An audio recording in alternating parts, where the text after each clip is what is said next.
You may be seated.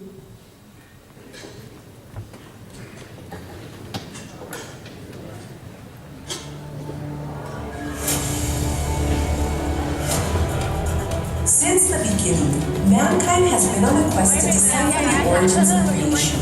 Throughout the millennia, great minds developed technologies to search for answers and made the discoveries and inventions that have shaped our civilizations. Today, we are at the forefront of a new age where technological innovations and opportunities are moving forward at an accelerated pace, and you can be a part of it.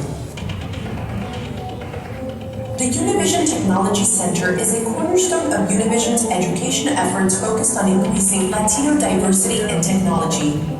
UTech provides a practical instruction and gathering space to educate our Latino community on the many aspects of technology and how to successfully pursue careers in science, technology, engineering, art, and mathematics. Our initiatives in collaboration with private sector and nonprofit partners include events such as hackathons, robotics classes, programming, college education forums, professional networking, parents workshops, and more.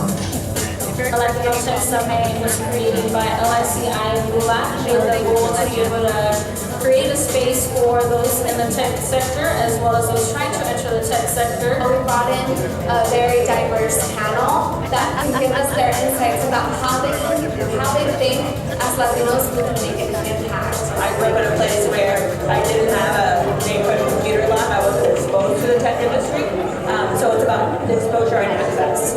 They give me the opportunity to practice my networking skills for one. I ended up interviewing by myself and getting my job at NASA. Whether you dream of making new discoveries, building the cities of the future, or colonizing Mars, it can all start here at UTech. I'm Leticia Mendoza, Director of Community Empowerment. Join us on this journey.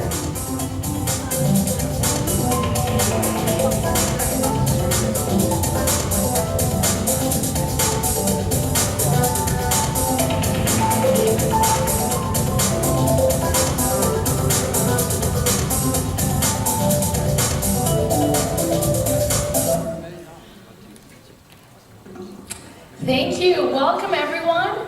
How's everyone doing tonight? Or today? Actually, very early.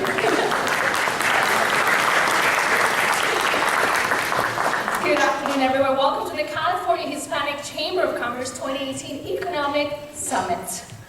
My name is Luz Peña. I'm a reporter for Univision Channel 14 here in the Bay Area, California. I hope all of you watch our newscast. Raise your hand if you do. Good job. That's what we're talking about. Good job. Okay, I'm very happy to be with all of you guys today representing Univision at this wonderful event that seeks to provide our Latino community with the tools needed to be successful entrepreneurs. At Univision, we're extremely committed to helping our community, and we do this through initiatives like the one that you just saw right there in the video of UTech, which is our Univision Technology Center, a place to inspire Latino minds with the goal to help provide Latino diversity in technology. A place to empower the Latino community through STEM, which is science, technology, engineering, arts, and mathematics. UTech was launched in May 2017, and we have already impacted over 3,000 people through this program. And we've done so many events, including free robotics and coding courses, K through 12 professional networking mixers, parents workshops, and more. What we have not provided yet is a taco class, but that will come in the future. We're also committed to helping our community by developing and fostering partnerships with local community organizations, institutions, and service providers with the mission to give our audience the tools and the information that they need in topics such as immigration, finance, health, education, and more. Latinos have great potential, obviously, we know that. We're smart, we're hard workers, and with the right guidance and tools, we can thrive in any industry.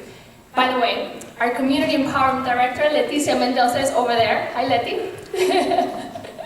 The one that you just saw here on the screen. So if you have any questions, feel free to go to her and ask her anything about this program, UTech, which is wonderful.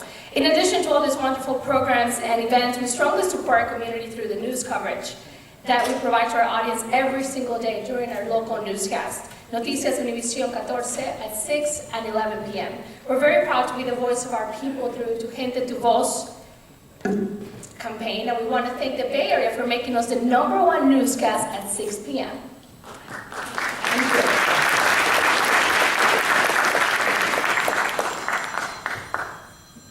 Those are maybe our viewers calling. Thanks.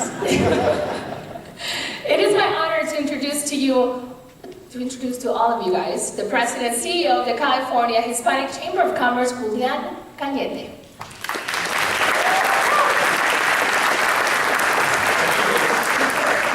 Where are you? You're like behind me. It's kind of a welcome, everybody. Thank you, Liz, and good afternoon, everybody.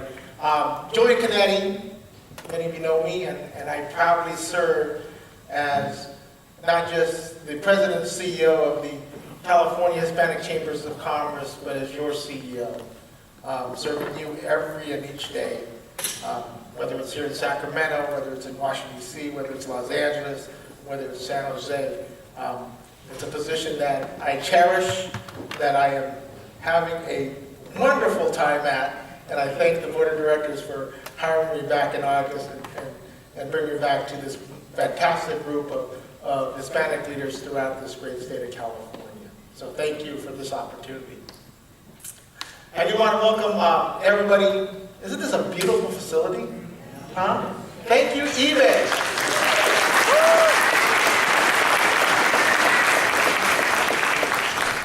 You know, this year is near and dear to all of us. It's our 40th anniversary as we're moving forward. The Chamber has been serving the Hispanic business community and community at large for over 40 years, for 40 years.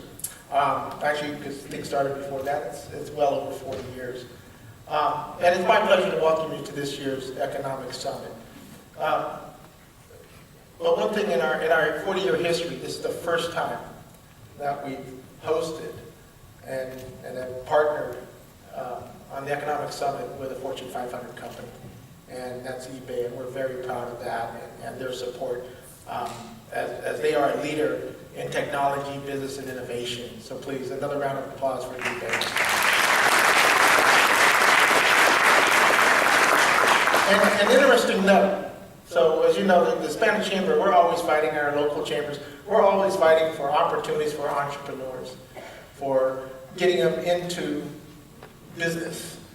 But 22 years ago, eBay had the vision of building a platform that someone could enter into business at zero cost, right? I had a product, I had stuff I wanted to sell, I want to make money, and eBay answered that call. So this year, so we're very proud of that, and now you can see the little matchmaking that's going on between the state chamber, eBay, and what we hope are our local chambers as well, as they help level that playing field for entry into entrepreneurship as we move forward. So as I said, it's my pleasure to welcome you to this year's Economic Summit. It's interesting, the topics today, you know, technology and immigration. They're not only relevant to business today, but they're crucial for the advancement of our communities. And we need to, on the technology side, as many of you know, we need to stay ahead of the curve. So often, we answer the need and are reactive, right? When the state had a budget crisis, we reacted. We didn't think that we should teach businesses how to survive bad financial times. Now we do realize that's part of the program that we need to put in place. It's like with technology. It's here. I always tell everybody, I say, the cool thing about technology is technology grew up with me, right? So I was young, first computer was introduced, it was about the size of 2 of these couches, right? Many of you know. I mean, my favorite computer was the IBM 18, right? 20 megs of memory. Yeah, my cell phone has 10 times that now, right? You know, so, you know, you had to enter in, you know, everything else. It was before the mouse and all that cool jack. But technology has changed not only our economy in the state, it has changed the way we do business. And it's ever changing. And we have to make sure that our Hispanic businesses, Latino businesses, are ahead of that curve and understand the changes they need to make. How do you implement that change? And more importantly, how do you sustain the economy? Not only with this new technology advances for you to do business and more business, but also creating new jobs, right? You gotta remember, we may displace jobs because of technology, but at the same time, we create a new job that requires a whole new skill set. And we also have a responsibility to say, how do we train individuals to meet those skill sets so that they can continue to be employed and be competitive in California's economy. And of course, immigration. Immigration is being discussed. I was just in Washington, and that's the hot topic, right? You know, how do we continue to meet our needs of our workforce and be able to create a comprehensive immigration reform for the entire nation? California, I mean, when we talk immigration, we are not only talking about the worker in the field, the worker in the restaurant. We are talking about the coder that comes here from overseas through H-1B visas and for the jobs that are needed by the tech industry. California continues to be a leader in supplying a skilled workforce, but we have huge demands for talent, and immigration plays a big role in that and moving California's economy forward. So again, you know, these federal issues such as immigration, we must and we not only need, we must be a part of the conversation, right? And we need to be part of that solution. So one of the big things we want to do at the Chamber now is to be able to educate you more on these issues, how better to address them, but more importantly, how do we become part of the solution and help create that solution with our policymakers and our elected leaders. Today you will hear from eBay representatives, a little bit later on in the program, but I do want to thank some of them who made this event possible. We are excited about the relationship that we're developing with eBay. That is just beyond this event, but it includes other things such as entrepreneurship, business startups, diversity in their workforce and in their supplier chain, from policy issues. So we're really excited, and it speaks highly of eBay and their commitment to Hispanic business and small business in California. This event would not be possible if it wasn't due to the hard work of, where's Layla? Layla way back there? Thank you, Layla. She's done a wonderful job working with our teams. Dominique Hollins, I don't know if Dominique got here. And Dominique's here, and she'll speak a little bit later, and others from the eBay's government affairs team. We have their chief diversity officer, but we'll introduce him a little bit later. But it's exciting. I met with their government. It's funny, we're setting up this event, and our team's meeting with people here in San Jose, and I'm meeting with government affairs in Washington, D.C., because I happen to be back there. And they're excited at the federal level as well about all the help that we can give them on issues that they're facing as well. And before I forget, because I always do, I need to thank, this event was made possible not only by eBay, but a collaboration as we move forward with the State Hispanic Chamber, collaboration with our local chamber. Where's the crew from the Silicon Valley Hispanic Chamber? Dennis and his crew. Stand up, guys. Stand up for the crew.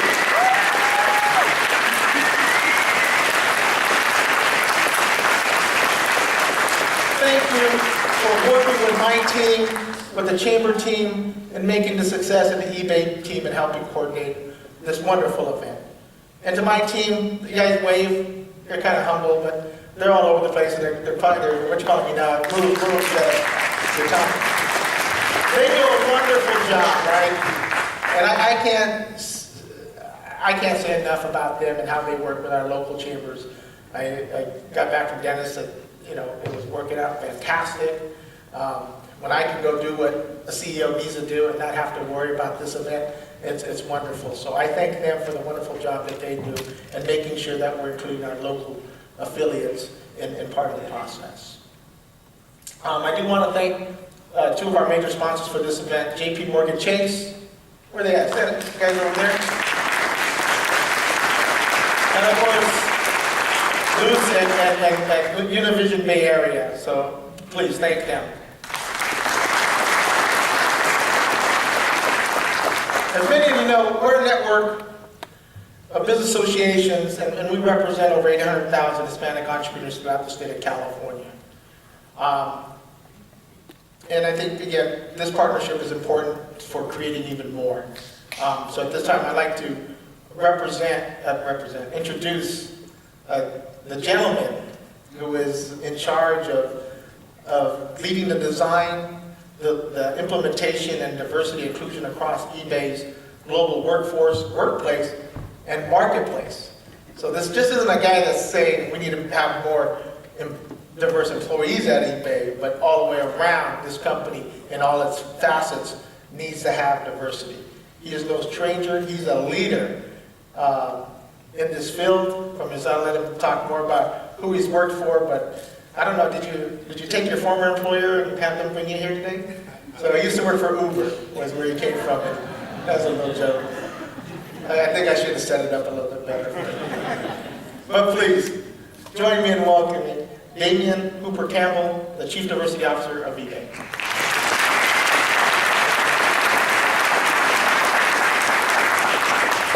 Hello everybody, how are you? All right, I know it's a little bit early, maybe some of you had some food, I get tired after I eat, but I'm gonna ask that again because we got a long day. Hello everybody, how you doing? Great! All right, excellent, excellent. My name is Damian Hooper Campbell. I am eBay's first Chief Diversity Officer, and I'm honored to be in this role. Thank you. I'm even more honored to be standing here today in front of all of you. And as I walked in today, and as I stand here and look across this room, I only have one question. Why in the heck didn't we do this earlier? Look around this room. This is beautiful. This is absolutely beautiful. Part of my job is to ensure that technology as an industry, but specifically at eBay, looks more like this room. And that the businesses that are on our platform look more like this room. And so we are very dedicated to that. Before I go any further though, I just want to give a big shout out. Let's give a shout out for Julian. I almost said por favor. You know what, I speak and I was like, maybe I should break into it today, but you might not want to mess up. Let's give a shout out to Julian, please.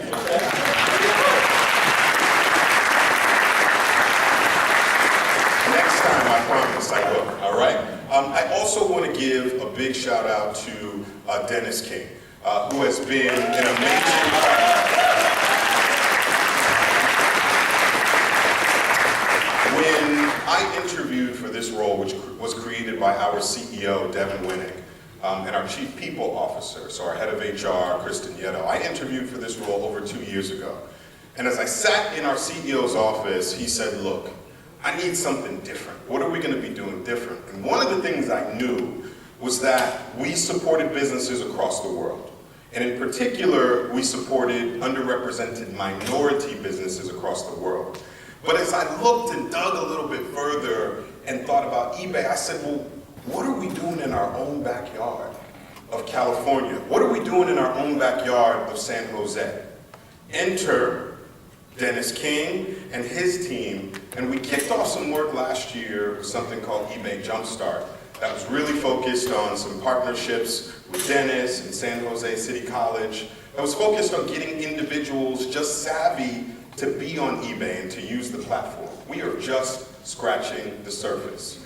By a show of hands, how many of you have driven past this campus at least one time before? Show of hands. How many of you have ever come inside of these doors before? Okay, that's maybe 2% of that show of hands. This is your home. We don't sit here in this community as outsiders saying you can't come in, that we aren't a part of this community. When we were founded over 22 years ago, it was about community. And it's very clear that we need to double down on doing a better job at welcoming all of you in to this community. But I want to make it clear, in case it's ever questioned, that you heard it from my mouth, this is your home as much as it is ours, and so we welcome you.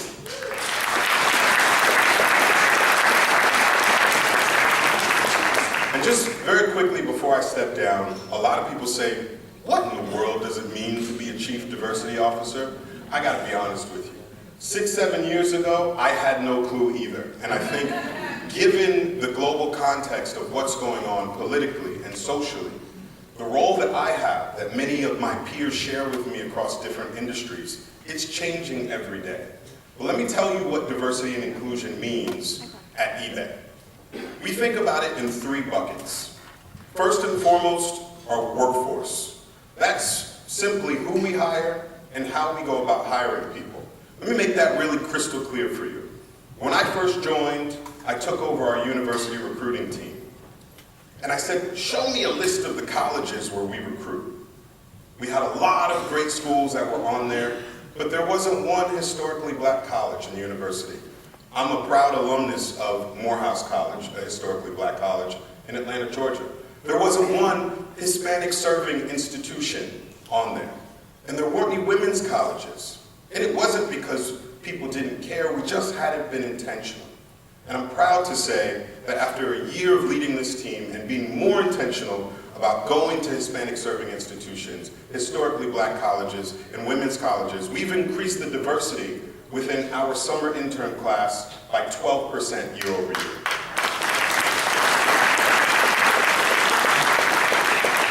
So that's workforce. That's one of the ways we think about diversity and inclusion.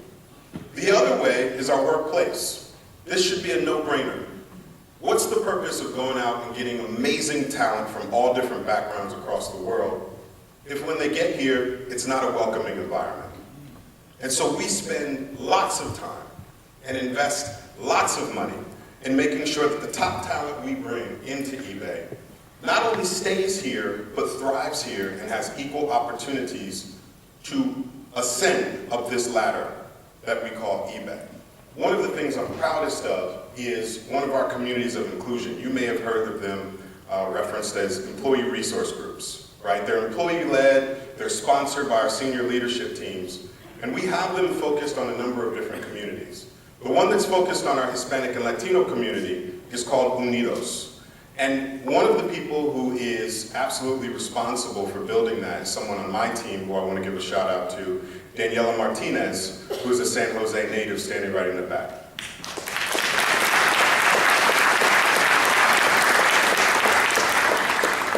So you heard workforce, you heard workplace. The final way we think about diversity and inclusion, and this is the one that if I'm being honest with you, I'm probably most excited about and is most relevant to seeing you all here today.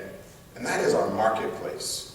What a big miss it would be for us if we weren't intentional about trying to get more people from a variety of different backgrounds onto the eBay marketplace to provide more people with the opportunity for economic independence. In our marketplace, we have people from all walks of life. There are over 170 million people, buyers in our marketplace worldwide, that provide over 1 billion listings. And so we have to be intentional not only to include the people who are on our marketplace today, but also the people who may not even realize that eBay can be a home for them. And so the marketplace is the third area, and one of the things we did to be intentional about that was we created 2 roles inside of the business. One of them you'll hear from a little bit later, which is Dominique Hollins, who you've met already, who is our seller diversity ambassador and travels all across the US to be intentional about getting more people from minority communities onto our platform. And the other one, and this is where I will close, she's not on the program. And many times the people who are the biggest heroes are the ones whose names you don't see and whose faces you don't see. But the other role that we created was for eBay's first ever multicultural marketing manager. And that is Layla Owile. Please stand, Layla.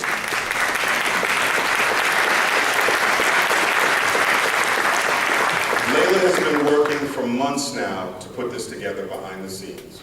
And it's with amazing talent like Layla and Dom and Denzel, who's here from Washington, D.C. from our Government Relations Office, that we are so excited to partner with you all. This is just scratching the surface. By the way, if you're driving by again and you look over and you see our doors, come in. There's a coffee shop right there. You can come in, hang out, look for me. I'm Damian Hooper Campbell. My email is damien@ebay. You are welcome here. We are so excited. Thank you for this opportunity. Enjoy the day.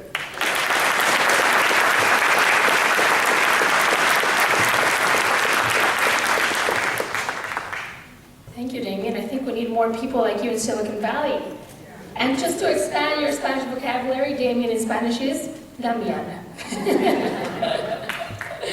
Okay, so ladies and gentlemen, please welcome to the stage Avianca Verdugo, representing the CHCC event sponsor, JP Morgan and Chase.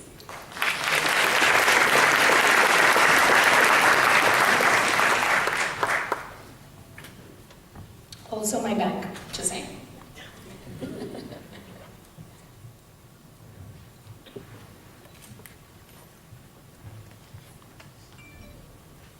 Buenas tardes. I'm very excited to be here this afternoon.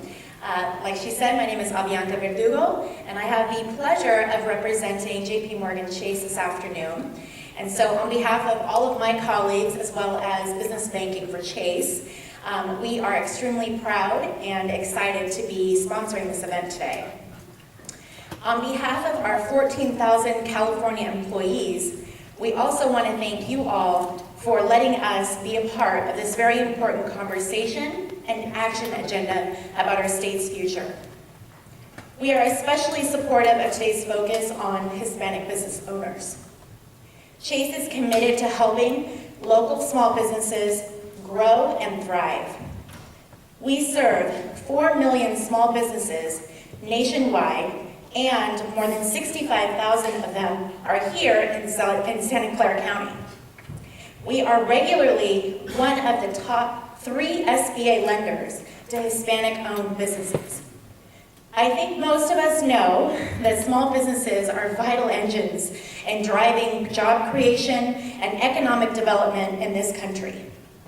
But many entrepreneurs lack access to the resources needed for growth. Last month, we launched an initiative in Northern California called the Entrepreneurs of Color Fund. The fund will provide capital for community lending partners to make loans and also provide technical assistance to minority-owned small businesses that might not otherwise qualify for traditional loans due to credit challenges or limited collateral. The typical business owner that will likely be part of this would be in a startup stage for their business, but the fund will also lend to legacy businesses, allowing more businesses to stay local despite threats like rising rents and costs.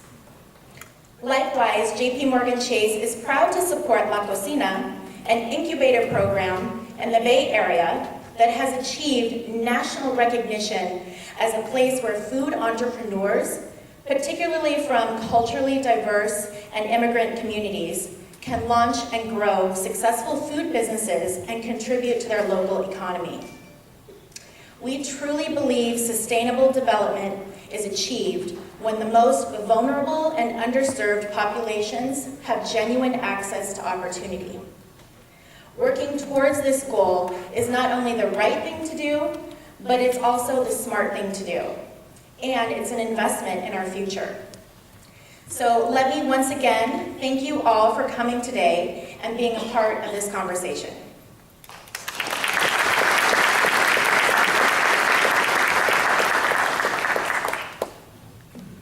Thank you, Avianca. Now please welcome to the stage the Executive Director of the Hispanic Chamber of Commerce, Silicon Valley, and SBDC Silicon Valley, SBDC Hispanic Satellite, Dennis King.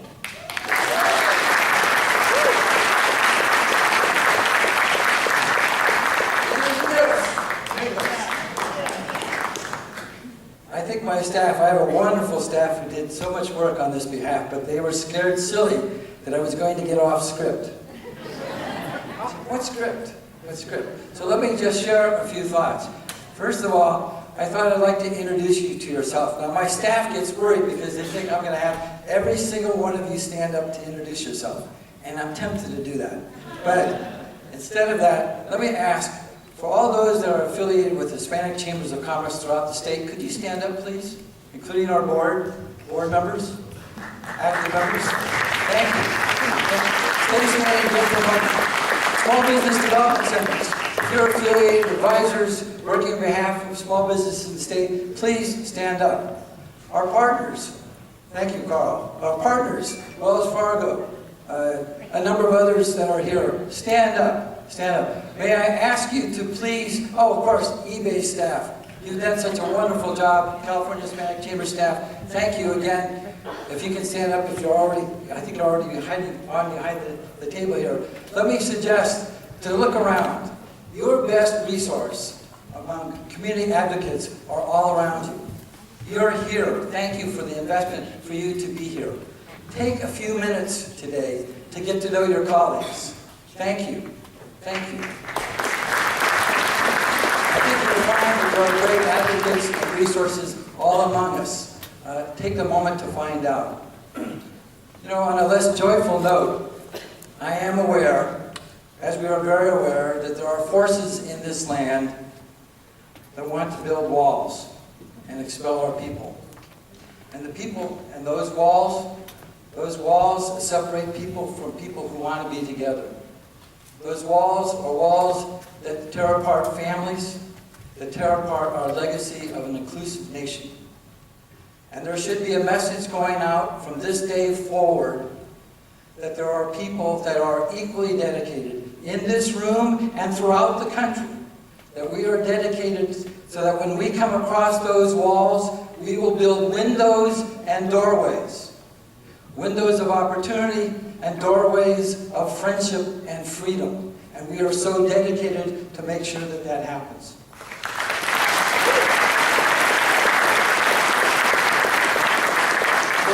Today, our discussions about immigration and technology are about doors and windows.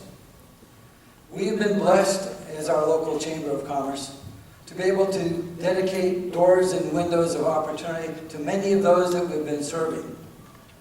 We were the first Chamber of Commerce in California to host a Small Business Development Center, the very first SBDC Hispanic satellite in the nation. Our friends in Southern California, in Orange County, started the second one. So today, let me offer you a challenge to my colleagues in other parts of the state to step up and do likewise.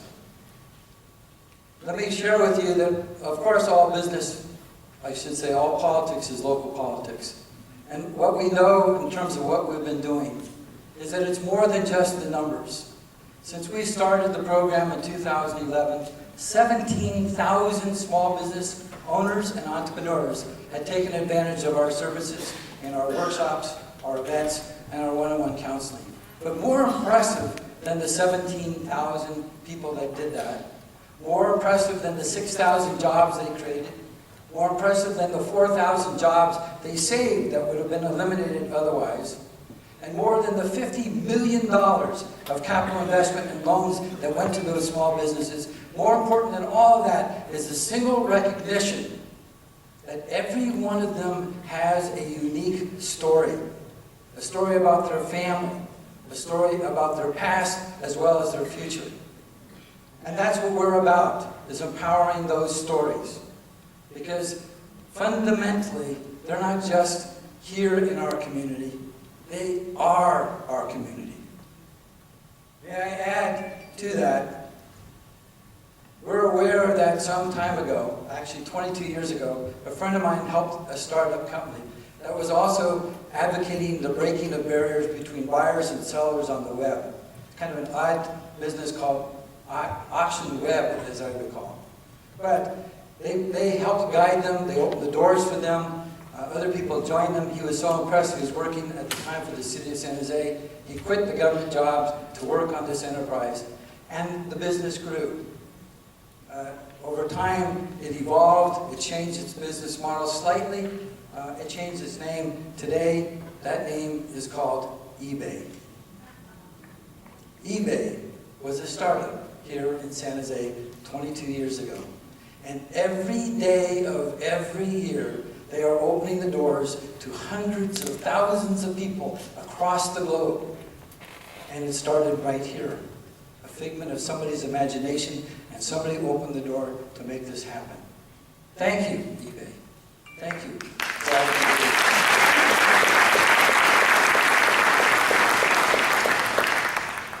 if I can also say that we've been empowered locally and to have the doors open for us by our next speaker.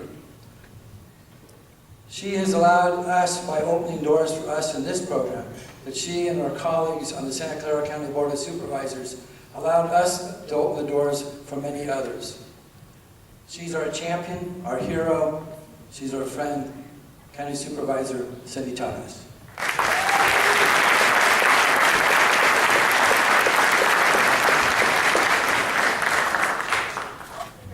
Embarrass Dennis a little bit. Would anybody enjoy that? All right. So first of all, I'm so excited to see all of you here. How many of you are not from Santa Clara County? You're from somewhere else. Welcome. Why did we make them sit in back? That wasn't very neighborly. We're sorry about that. So first I wanted to start by just saying how excited I am to be here. And second, to say this. All of you offer such incredible opportunities to your local governments that I hope you do what Dennis did. Dennis came to the county and said, you, county, are not doing enough around economic development. And the fact of the matter is, he was 100% right. And county, we as an institution can help you help others in your community get a leg up, especially while the economy is moving, in a way that we won't have a window of opportunity again. What Dennis did with the county was persuaded us to spend, in partnership with him, $260,000 a year over 3 years to get those 17,000 person results he talked about. Why do I mention that? I mention that because in partnership, it allows us as the government to be able to leverage private sector entrepreneurship, talent, innovation in a very smart, cost-effective way. I think this is a story we need to tell up and down the state because you can partner with local government in a way that really does change lives. Second, through Dennis's private sector partnerships, he's really allowed the county to leverage resources, opportunities, and innovations that we never could otherwise. Because we don't have the kinds of relationships that each of you have in your communities, the kind of trust that you have in your communities. So, make us do it. I always tell people in the public, when you want government to do something innovative, get in there and make us do it. And Dennis, if you know Dennis, you know that he's like a tortuga. He just keeps walking at you until you have no choice. So I would say be a little like that in your work. The other thing I want to say is that in partnership with people like Dennis, we've been able to do really incredible things. So the County of Santa Clara was in partnership with the County of San Francisco, the County and City of San Francisco, sued the Trump administration over the sanctuary policy initiatives and won. Now,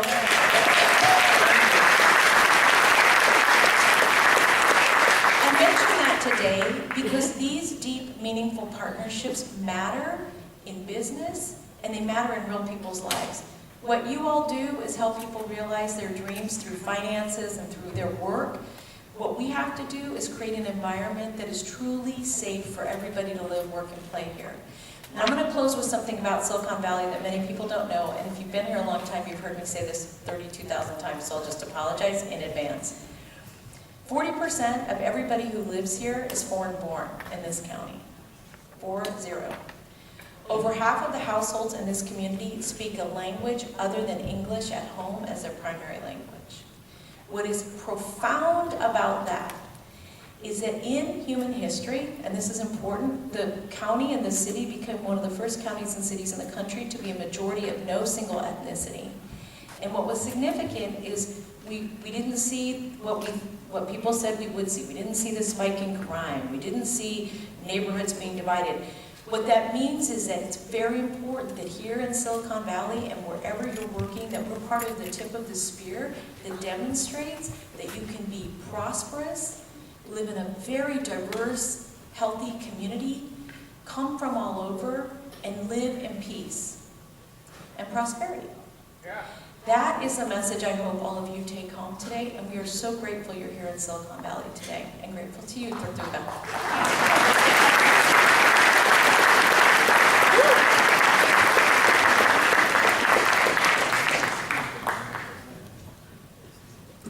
Thank you, Dennis and Cindy.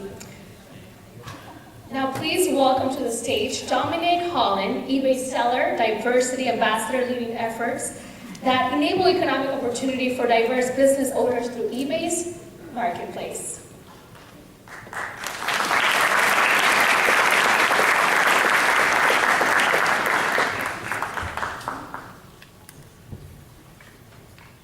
So I'm a talker, and I like to walk and talk. So first I'd like to say again, good afternoon and welcome, and thank you for having me today. I'm very excited for you all to be here. I've actually technically been up since 3 a.m. I literally just got off a flight from Florida, and so I'm very excited to be in this room today. So as mentioned, my name is Dominique Collins, and I'm super excited to be in the room. And I also want to say thank you to JP Chase, because that was one of my first internships. So their commitment to diversity is consistent, and so I'm glad to have you all in the room today. So we're going to talk about a number of things. One, Damien already mentioned the purpose of my role and the fact that I'm focused and targeted on making sure that minority-owned businesses and underrepresented communities have the same opportunities as other communities where it comes more frequently, the opportunities we're going to talk about today.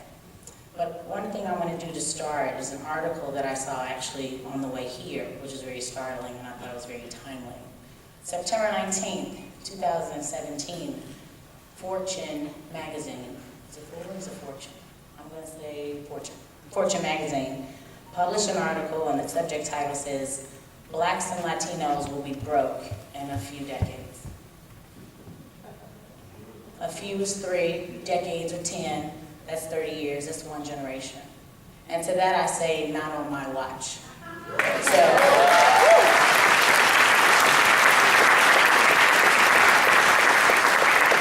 What we are experiencing right now are times that I never anticipated seeing at this day and age. I saw things that happened back when my grandmother grew up, and I feel like it's happening again. And so to see a subject line like that, to know the opportunity that's available in this room, to know what we're able to do together, we can only succeed when we work in partnership with that. So as a Black woman, I unapologetically say, in solidarity with the Hispanic community, that is not going to happen to us. 40 years of the California Hispanic Chambers of Commerce. I look forward to not only the 40 you've done, but the 40 you will continue to do. And I thank you for the work that you have done for the community. So a round of applause for your consistency and your determination.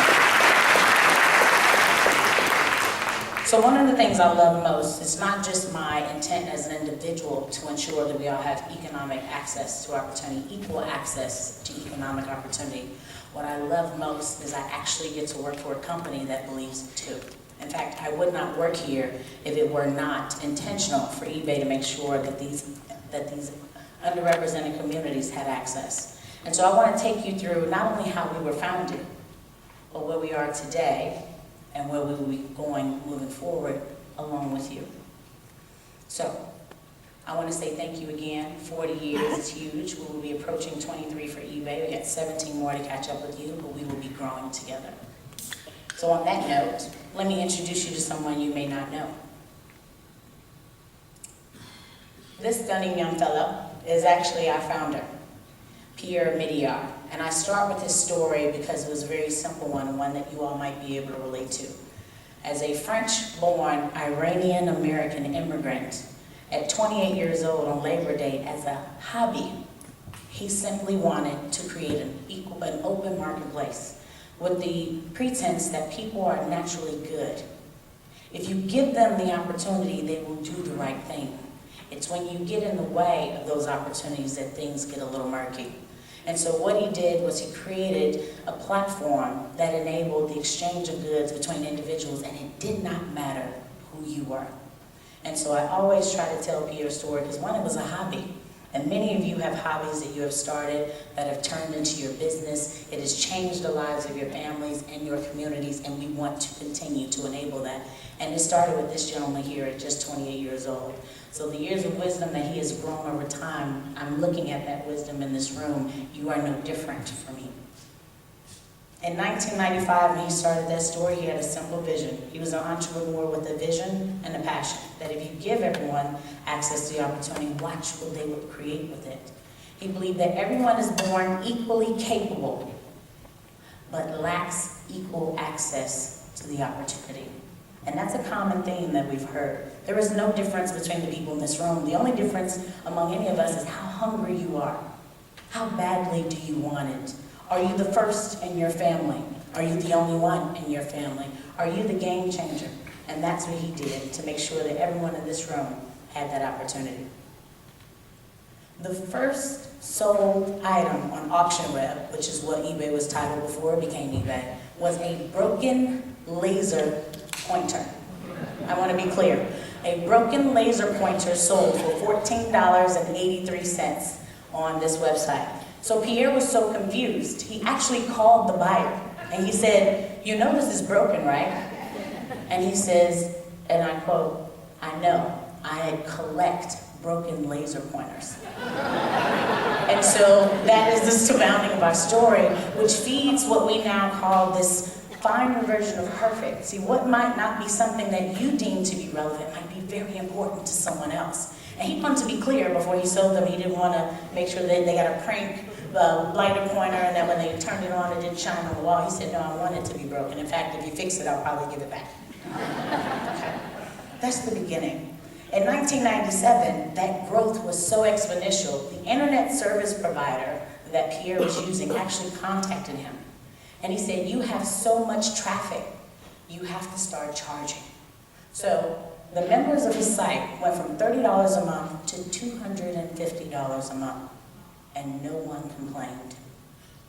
That was the moment he knew he was on to something, because the value of what Pierre had created was not only understood by him, but it was understood by the individuals in this room that that $250 a month was worth what they were going to create moving forward. So from auction web to eBay in 1997, eBay was created. And so what we've seen since then is 21 years of growth. Sustainability. Now, you all know the tech bubble. There are a lot of companies that started then that are not here today.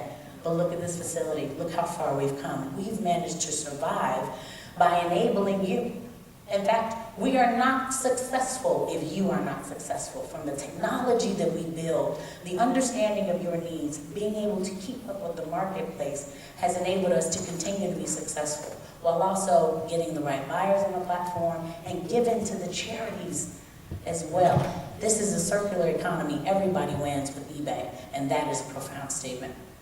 Now, in 2018, we service over 170 million buyers and over 190 markets, starting on a Labor Day for someone who was doing a hobby. I want you to think about those numbers and what that volume entails. And it enables economic opportunity for folks all across the world. This isn't just the US, this is a global economy that we are servicing, which for us equates to 24/7 equal access to economic opportunity. It does not matter where you are. We have sellers that stay up all night. They like to hear the cha-ching. I think we all like to hear the cha-ching once an item is sold. This is what the platform enables. So, a couple of things I want to know. How many of you actually shop on eBay? Now, don't be shy. This is the time to be honest. How many of you shop on eBay too? Okay. So, one thing I want you all to know, how many of you will be shopping on eBay after today? Oh, I expected more hands, but we'll work on that. We got some work to do. So, one thing, I wanted to leave you all with some updates in case you have not, if you're unfamiliar with who we are or who we used to be that one time you might have shopped with us in the past. Actually, 81% of the items that we sell are new. They're not auction items. You don't have to bid and wait 3 days to see if you want. You can buy it now. 2/3 of those items are packaged and delivered within 3 business days or less. Not 2 weeks, not an unquestionable amount of time because the seller didn't get back to you. We are speeding up. We're catching up with the game. 70% of those items ship for free. You don't even have to pay for the package. So all you have to do is pay for the item. And lastly, there are 1.1 billion listings, which is really for us, 1.1 billion opportunities for someone to find their version of perfect. So whether you want a brand new pack of laser pointers or a broken laser pointer, this is your place to find them. And for those of you who don't know, we actually found Mark, which is the gentleman who bought the laser pointer. We bought that back from him. And if you haven't seen it, it is actually outside, so not during my presentation, but after the event, if you go outside, you will not only see the laser pointer, but there's a detailed overview of what that story was. So it's very important to us. Some other things we want to know. This is eBay at a glance. Now I want to be very clear. This isn't just our numbers. These numbers don't exist without you. 2.6 billion in revenue, that's you. If you don't sell, we don't win. 170 million global active buyers. So think about, for the business owners in the room, for your family members, for those who will become business owners after you listen to me, how many buyers do you have today? And I think 170 million sounds quite enticing. 12.7 billion mobile volume. There are people buying cars with cell phones. Can you conceptualize that? Do you also remember when million was a lot? We're in the billions now. Remember when a million was a big deal? Now we're in B's and T's. I look forward to the next one. 57% of that is international revenue. Did you know that 80% of e-commerce sales do not happen in the US?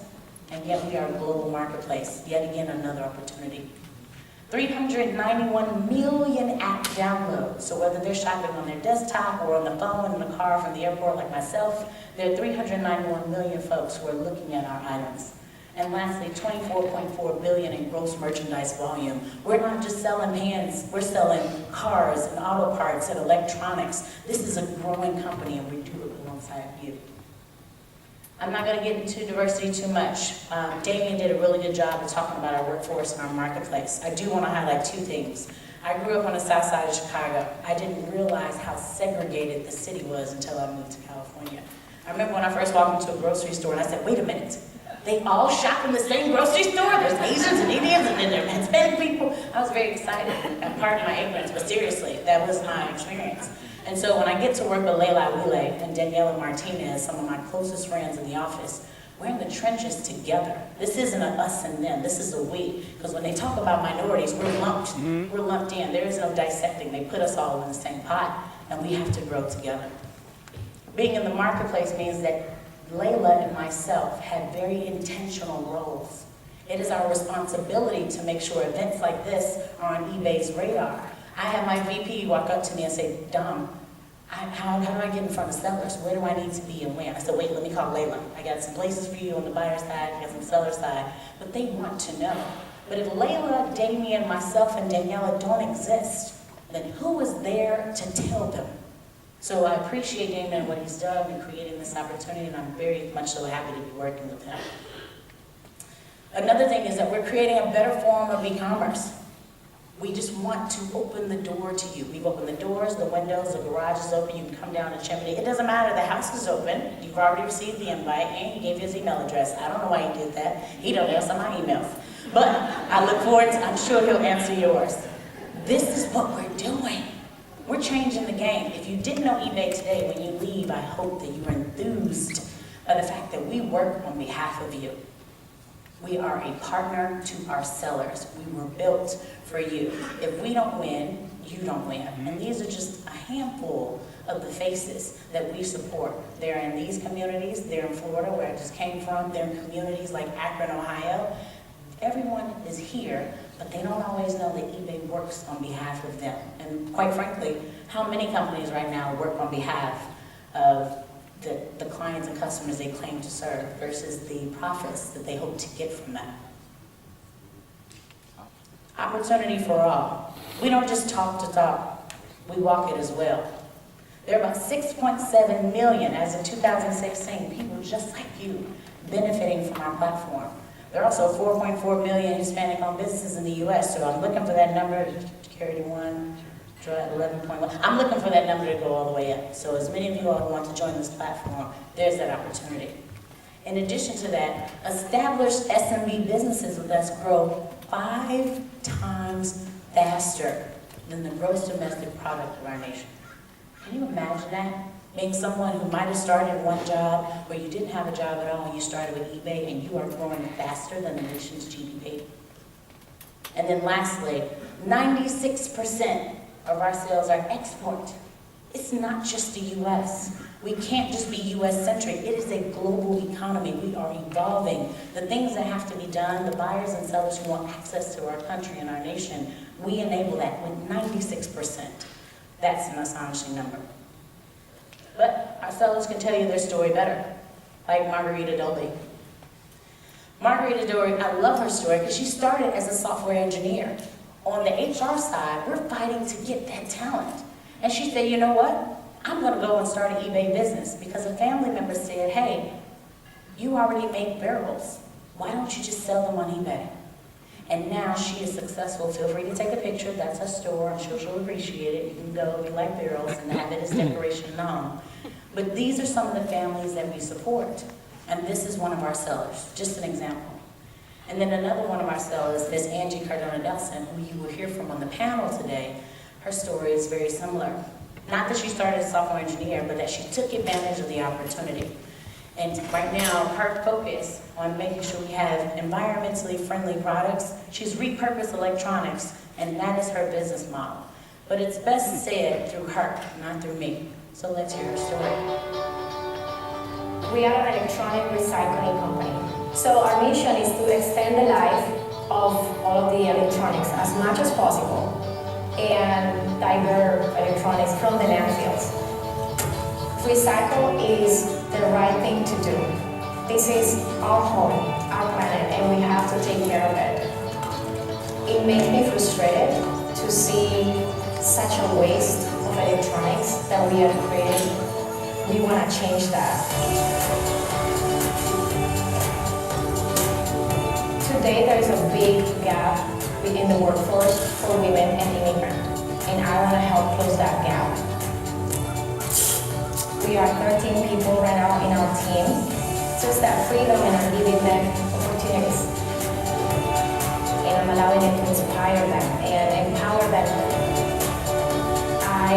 I'm just a girl from Santa Rosa de Cabal, a small town in Colombia. If I am successful, why can't other people? Our future is bright. It will keep me energized to keep fighting for the rights of women and immigrants, and to just keep growing our company and hiring more people and just keep bringing the opportunities.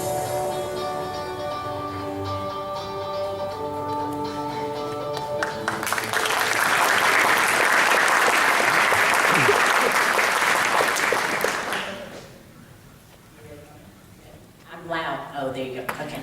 Angie, if you wouldn't mind standing for just a moment. Don't be shy. We just want to celebrate. One more round of applause for Angie. You all will hear from Angie a little later. But again, I just want to say to you, how often does an opportunity come knocking at your door? It doesn't. Not too often. And when it does, you can't pass it by. But eBay intends to be here. We have 22 years running. We had another 22 years. Imagine how far we can grow together. So with that said, again, I am very proud of the California Hispanic Chambers of Commerce and their 40 years of history. I look forward for the 40 years to come. I look forward to the businesses who are still, if you're thinking about it, hopefully you join the family today, because that's truly what eBay is. I want to say gracias and thank you so much.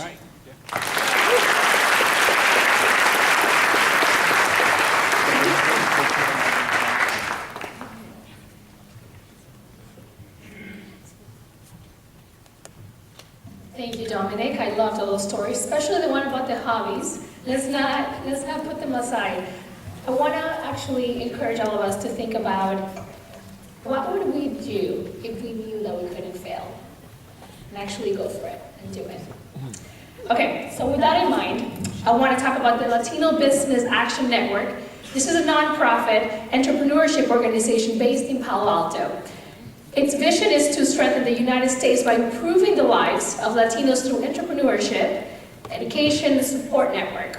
This will be the third time that the research is conducted through a collaboration with the Stanford Latino Entrepreneurship Initiative, LBAN, and it has helped to create a database of over 1.3 million U.S. Latino-owned companies. If I can have your attention to the screens for a look into the amazing program.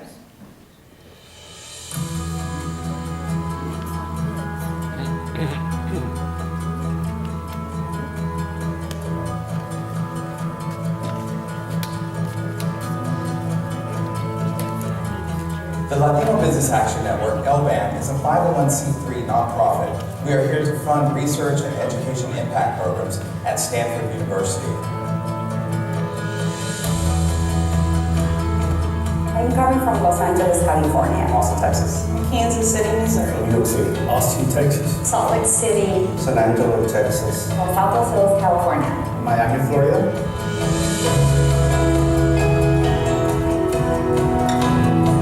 It is an honor to be a part of this program and to be among so many successful Latino and Latina entrepreneurs. And then seeing that there's an actual program that's, that has Stanford backing it, to really push this initiative across the country is huge and exciting for me.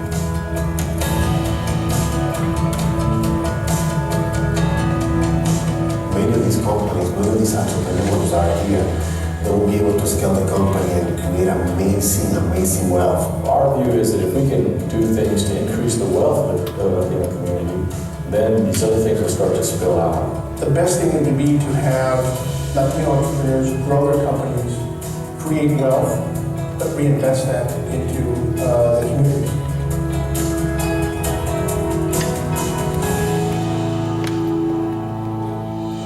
The relationship that we had with our mentor was extremely helpful. Really helped us focus on the things that was important to the program. I am very honored to be part of this program. I mean, to have this kind of network and this kind of mentorship to scale the business. I think it's excellent.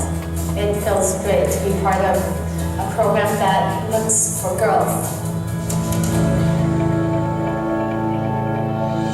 Our economic goal is to double the number of 10 million, 100 million, and $1 billion Latino-owned companies in the U.S. by 2025. This is a big, hairy, audacious goal. That's the most powerful and effective way to strengthen the country over the long term. So our purpose, very simply put, is to strengthen this country by improving the lives of Latinos, and we want to improve their lives right now by trying to increase their wealth through entrepreneurship.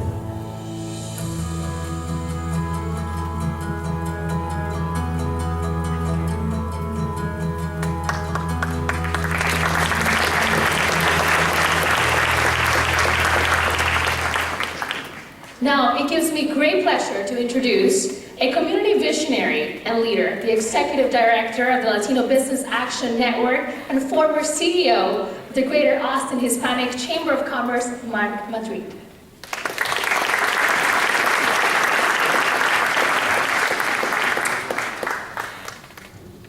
Good afternoon. How's everybody doing? Dominique, Damien, thank you for those messages. I like what Dominique said specifically, not under my watch, right? So I think we should remember those words. California Hispanic Chambers of Commerce, it is a remarkable opportunity to be here with you today. I come spreading the evangelism of a driving force of our American economy, Hispanic business. Yep. Right? So we should champion that and applaud that. And I'm doing so from a place that I now call home, California. It took a while to get here, but I came here as quickly as I could. And I concur that this is a place to dream big. Although I'll still wear my boots, and I'll explain all that here in a little bit.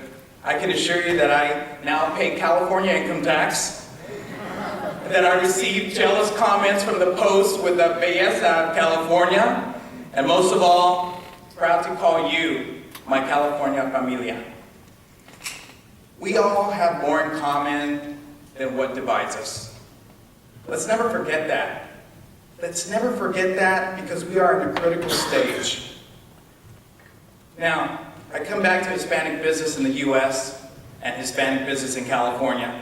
It's timely to be at our economic summit. I say ours because Dominique, I also am an early bird. As of 5 a.m. this morning, I joined the Silicon Valley Hispanic Chamber of Commerce.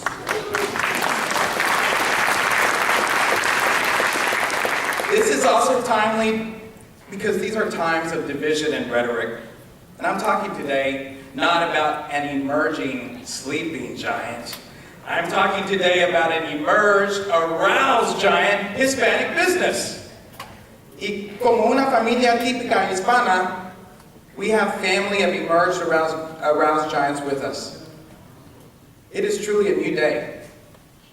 And I'm excited and energized about this new day because Hispanics from coast to coast are catalyzing education, workforce development, economic development, and GDP.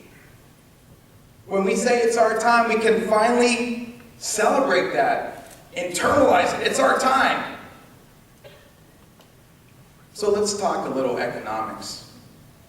Did you know that if U.S. Latinos were a country, we'd have the 7th largest GDP in the world? Yes! I've had a few speakers before me, so I'm going to add a little punch here, okay? But 7th largest GDP in the world. This is a new concept, Latino GDP, that you'll see from this point forward. And we know about home ownership.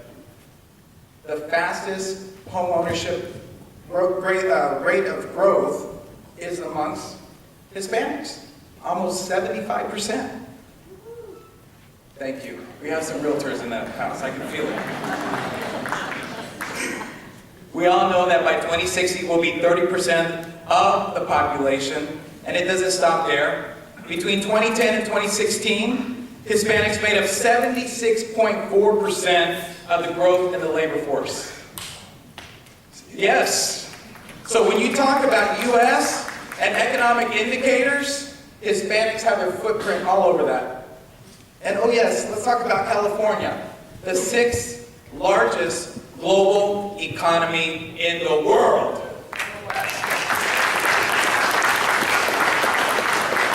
And home to a quarter of all U.S. Hispanic-owned businesses right here in the state of California.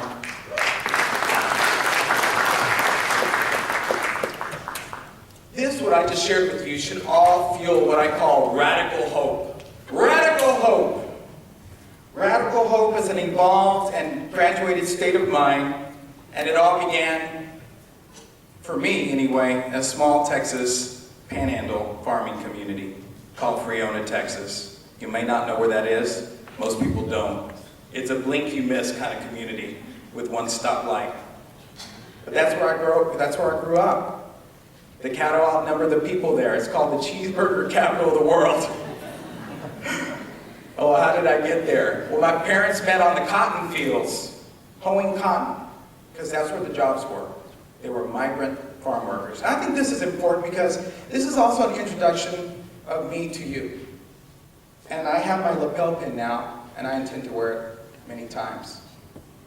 But at a young age, my dad was entrepreneurial. He was an entrepreneur in the making. And he realized early that the cotton fields were not going to be his destiny. And so he picked up each trade that he could, wanting to learn, following the footsteps of my matriarch grandmother, Marcela Madrid. Anyhow, he started drawing blueprints on napkins, and he felt like he was pretty good at it. And ultimately, it led to him opening and launching his business, the Marcus Madrid Jr. welding business. And when you take a look at my mom, she grew up in a one-room cinder block home for a family of 6. And what is now a ghost town, there still stands erect that one-room cinder block home as a reminder. So my dad said, he became known as the guy, right, that would weld and keep the cattle in their pens at what we call feedlots in that area of the country. So what he would say, if it doesn't smell like shit, it doesn't smell like money. So I have a different interpretation of the word shitty. So anyhow, that's where we grew up. My mom, I told you about my dad. And so I was raised in a household that really didn't understand the concept of education. What they did understand is that they knew it was important for me to get educated. And that's what I did. I didn't know how to go about the process, but since I won my first blue ribbon in 3rd grade, I realized that that was going to be the way out of the small town for me. Because for me, it just wasn't the place that I wanted to aspire to living. And so I was in a place that didn't have a lot of Hispanics in the community at that time. So I was blessed to become the first valedictorian, Hispanic valedictorian in the 8th grade and high school and the history of the town. And that led to a full scholarship at the University of Texas. And I went on to launch my career on Wall Street after graduating from UT Austin. So it was oh, thank you. I appreciate that. I appreciate that because at that time I didn't have any mentors. I was just doing what I could to survive the street, 16-hour workdays, low sleep. And one of my projects was, should we divest a $400 million, divest or retain a $400 million mortgage portfolio? It's like, inside I was like, what's a mortgage portfolio? And I had 4 weeks to assess that. I went on to continue my banking career, get stronger, but still without mentorship. I think this is an important theme that I'm bringing to you. But I managed to develop a new dream to become the CEO of a bank one day. And I was on the path, trying to learn different areas of the operation. I know Hispanic executives understand that. I've got some Hispanic chamber blood, so I'll talk about that in a little bit too. But I started learning underwriting, development, IT, operations. And so I rose to the number 2 person at a regional bank in Houston, Texas. But guess when that was? During the financial crisis of 2007 and 2008. Although we were a paper lending institution, I found out New Year's Eve 2007 that we were shuttering down. And don't tell your employees. I didn't have a rainy day fund. And I'm still scarred from that moment of not telling my employees, many of them who were 15, 20 years older than I was, some of them single mothers. But going through that process and shutting down that bank in March of 2008 is something that really formed my character. They say character is built through adversity. Well, I have a lot of character. And so I didn't know what I was going to do. And then I decided in the corner of a Starbucks, it's true, it's not just a fancy line in the bio, but I was literally there, what am I going to do? And then came the Houston Hispanic Chamber of Commerce, and I got an opportunity to start there. But as the number 2 in a bank, guess where I started? Selling small business memberships and sharing a cubicle. And throwing away my paychecks. But I kept persevering because I knew that I had found the passion. I had found the driving force of what I call living legacy, and that is to support Latino and Latina business owners.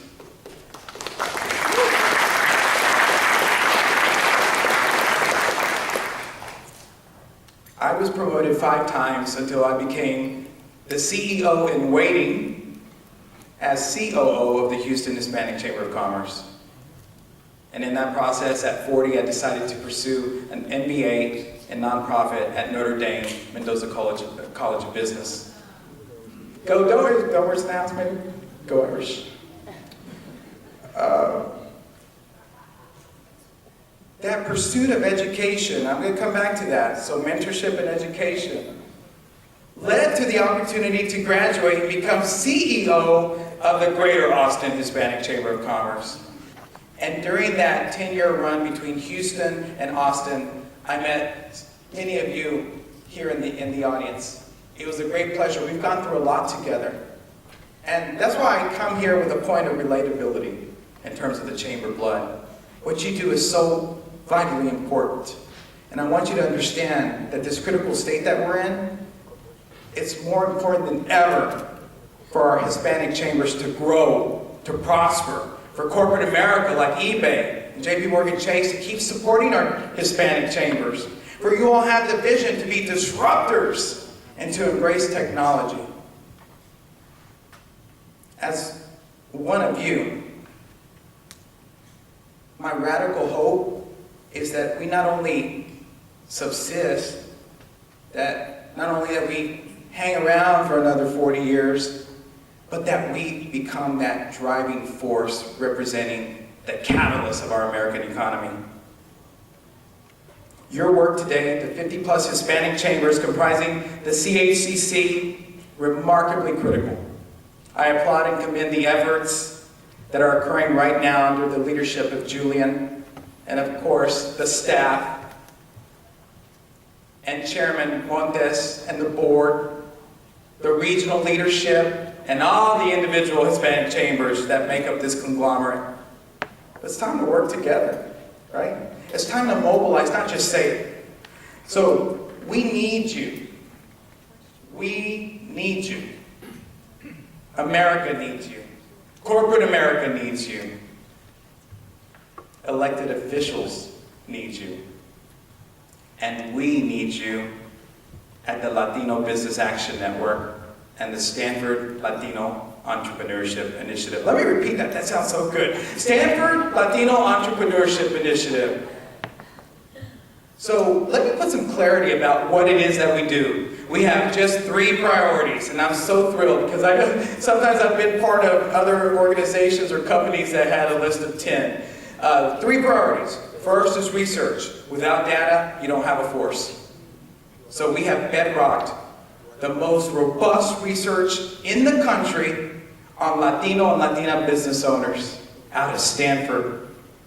So I come here as a 1-2 punch, and I can guarantee that what you're going to hear after me, the second punch, is a lot more profound than what I deliver here, to be delivered by somebody that I admire and respect, Marlene Orozco. So we work together as a collaboration. The Stanford Latino Entrepreneurship Initiative is a collaboration between LBAN and Stanford University. So, by the time you walk out of here, just like I want you to look at that laser pen, please don't look during my remarks either, I'll be offended.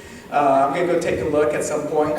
But you're going to walk away with this report because it's housed in our link, the full 26 pages. It's not data from 1888, it's data from 2017. And that should excite you because it talks about our catalytic type of driving force. But it also talks about reality. The good news is that Latino and Latina business owners in terms of startups are outpacing the general market 2 to 3x on average the last 10 or 15 years. That's great, and it's going to continue. But on the other side, we have to be honest. And this is when I come back to Dom's comment of not under my watch. Only 2% of the ecosystem of Latinx entrepreneurship across the country is scaled. And we define that as over $1 million of annual gross revenues. Only 2%. I wish there were SKUs, but it's the same story in Los Angeles, and San Francisco, San Diego, El Paso, Dallas, Houston, Austin, Miami, New York, Chicago, fill in the blank. Friends, we got to do something about that. So that's why I say not under my watch and not under our watch. So what are we doing about it? What are we doing about it? That's a critical question. I just don't want to be up here as a keynote address and just give you a rah-rah speech. What are we doing about it? Well, we're coalescing that top 2% of the ecosystem to come to Stanford and do a scaling excellence course. It's a 7-week immersive course, and it's bookended by 2 visits to Stanford. An opening kickoff weekend. I'm very interested in talking to you about that. An opening kickoff weekend at Stanford.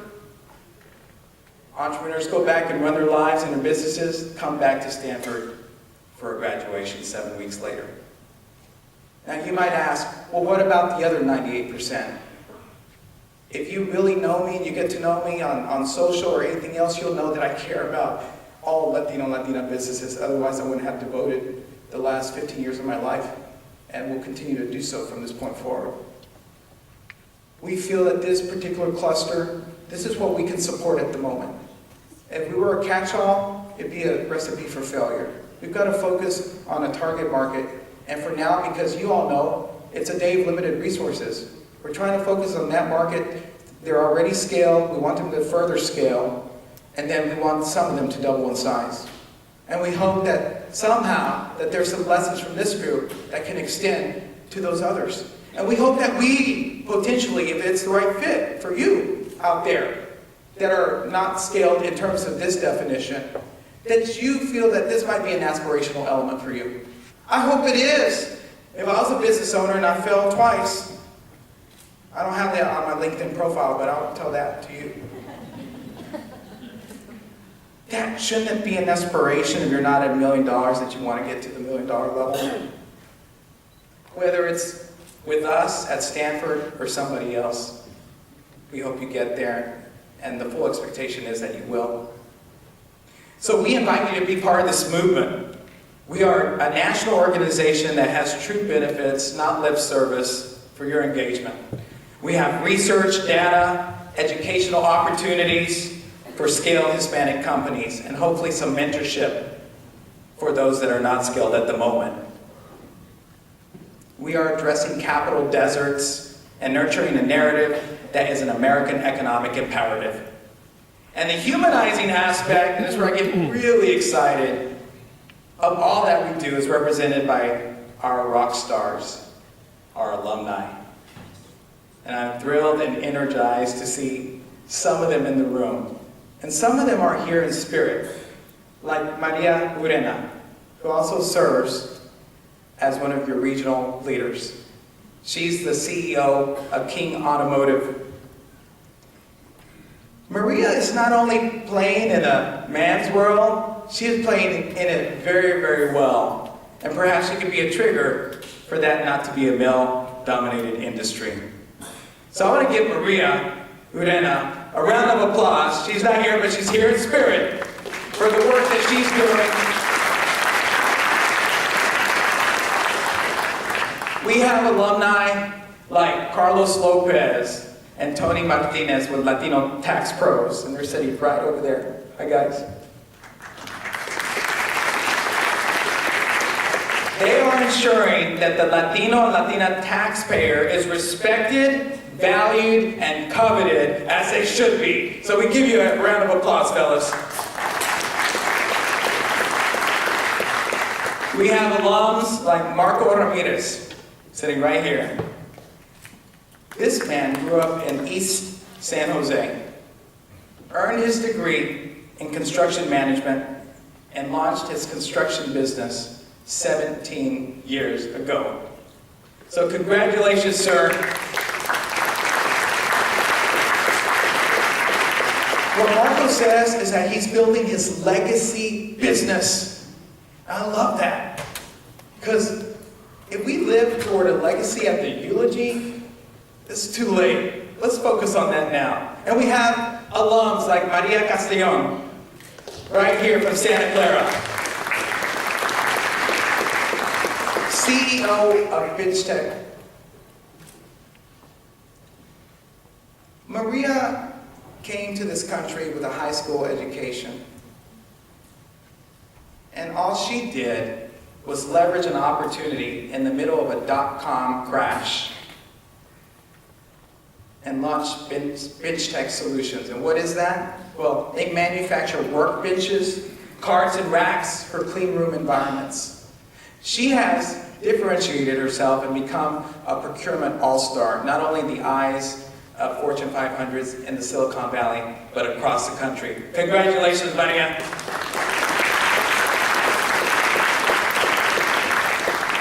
And we have alums like Miguel Galarza sitting right here, Miguel, from San Francisco, owner of Yerba Buena Engineering and Construction.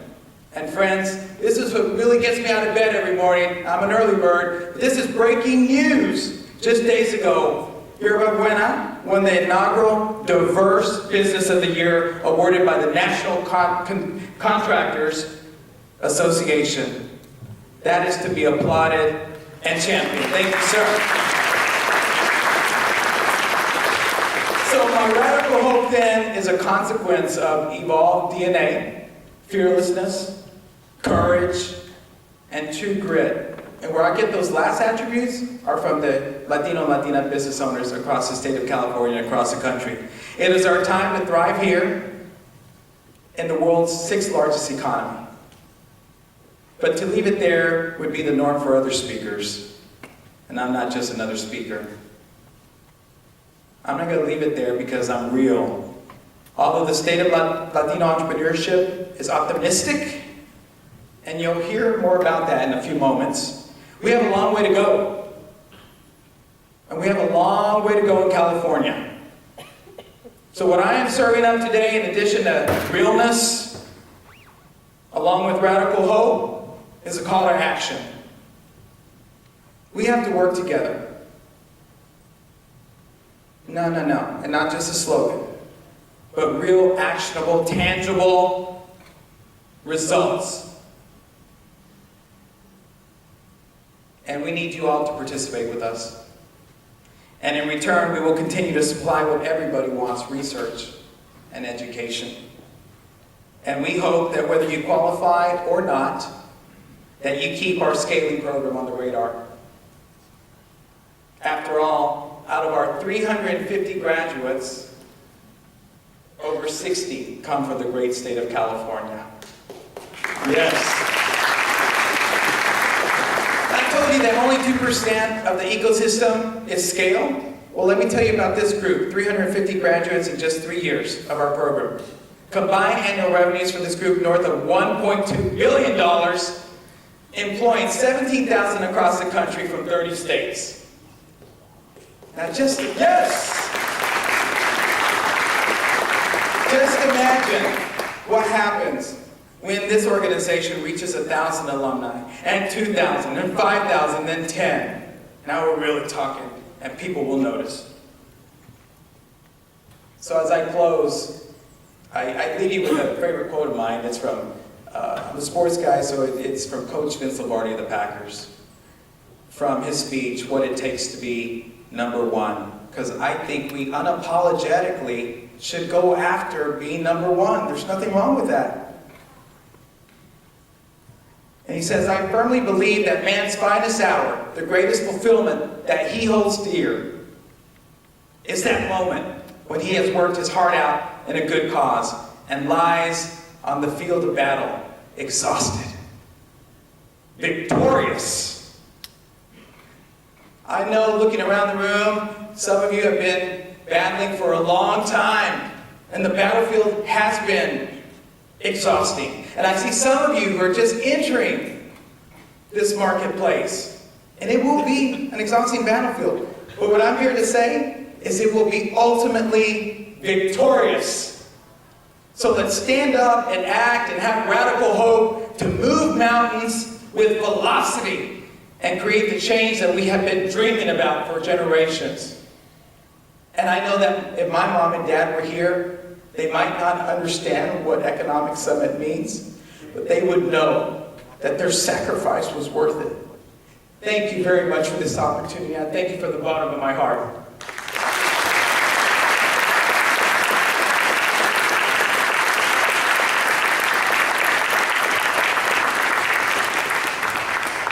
Now it is with great honor that I introduce an amazing colleague, a peer, a leader, Marlene Orozco, who's really going to provide you the data. I hope I see that California Voice hashtag going viral on social media. Let me tell you a little bit about Marlene, who's just joined me here.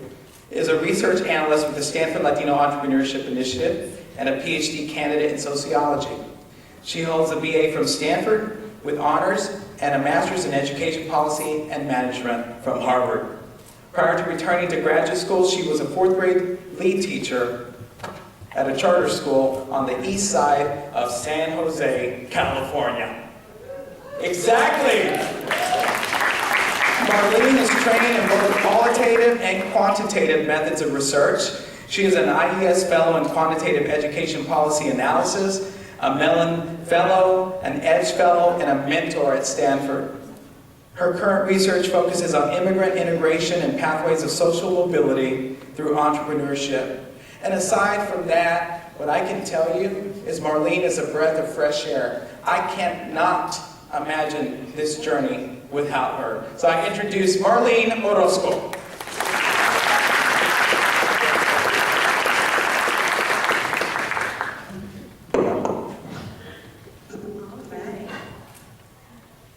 Good afternoon, and thank you, Mark Madrid, for those inspiring words. It's a real pleasure to be here with you today to share key findings from our 2017 survey of U.S. Latino business owners and regional data from the state of California. Before I review some key findings from our latest research, I want to provide some background information on our larger research program. At the Stanford Latino Entrepreneurship Initiative, our research program exists to better understand two powerful realities that are happening in our country. First, we know that the rate at which new Latino firms are being created is outpacing Latino population growth. We also know that Latinos are starting businesses at a higher rate relative to other demographic groups. Still, scaling remains a challenge, as our survey data reveal that about 3% of Latino-owned businesses are generating at least $1 million in annual revenue or more per year. And we define this group as scaled firms, which serves as one benchmark in which to measure the success of the businesses in our survey. In contrast, there are about 6% of scaled firms in the non-minority population in the US. We have been reporting on the state of Latino entrepreneurship since 2015, when we uncovered an immense opportunity gap of $1.38 trillion left on the table if only Latino-owned businesses were as large as their counterparts. In today's dollars, that's about $1.47 trillion. Since nearly 1/4 of all Latino businesses are located in California, California-based Latino entrepreneurs can expect their opportunity gap to be about $338 billion. It is our goal at the Stanford Latino Entrepreneurship Initiative to research and collect national survey data on Latino-owned businesses every year, where we are learning new information about the mechanisms driving this opportunity gap and the overall growth of entrepreneurship among Latinos in the US. We also collect data on the alumni of the SLAY education program, which Mark Madrid reviewed with you all today, and we're learning from them and their personal experiences. In our survey of over 5,000 independent Latino business owners in 2017, we dig deep on the funding gaps facing Latino-owned businesses and their strategies for success. Since we do have such a large sample of Latino-owned businesses across the country, we can also look at what's happening in different regions in the country. In what follows, I'll be presenting key findings from the national survey and comparing this to California-based Latino entrepreneurs. So let's start by reviewing 4 key findings from the national survey. We collect a lot of data on the funding types Latino entrepreneurs use to grow their business. And we focus on external funding sources, as we know that these are key to helping a business scale. These include bank loans at both the local and national level, government funding, venture capital, angel investment, and a few others. What we're finding is that national banks are providing less loan funding to Latino-owned businesses relative to other funding types and other demographic groups.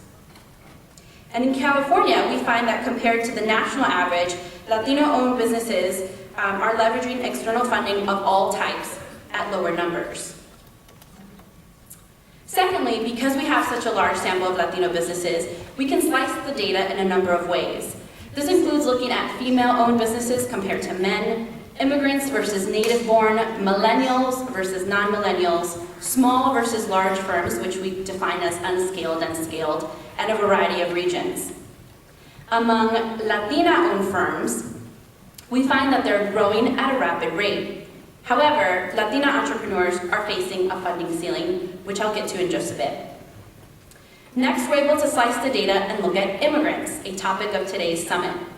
In particular, millennial immigrants, who constitute a DACA comparable group. While we don't ask about immigration status in our survey, we can proxy this group. Our analysis reveals that millennial immigrants who came to the US as children are overrepresented among owners of businesses earning $1 million or more annually. Lastly, we consider strategies for success. We find that relative to other demographic groups, Latino entrepreneurs have the highest rate of business clients and customers outside of the US. Given this propensity to be global-minded, stakeholders like yourselves here today can develop best practices around international expansion. So let's now consider the key finding about national banks a bit more. In our survey, we ask about several types of external funding, so we're able to compare across funding types and different Latino profiles. So in this figure here, the x-axis, on the x-axis we have Latino profile groups by age, gender, nativity, and revenue. And on the y-axis, there on the left-hand side, we have the different Latino profile groups. Oh, sorry, we have on the y-axis the different funding sources from our survey. We find here that banks are accessed at very low rates to grow Latino businesses, although we do see greater use among local banks relative to national bank loans. We're also seeing higher use of lines of credit, including personal and business lines, which can come from banks. Among external funding types, we see the lowest rate of use with government funding. While not pictured here in California, we see lower rates among all external funding types when compared to the national average among Latino-owned businesses.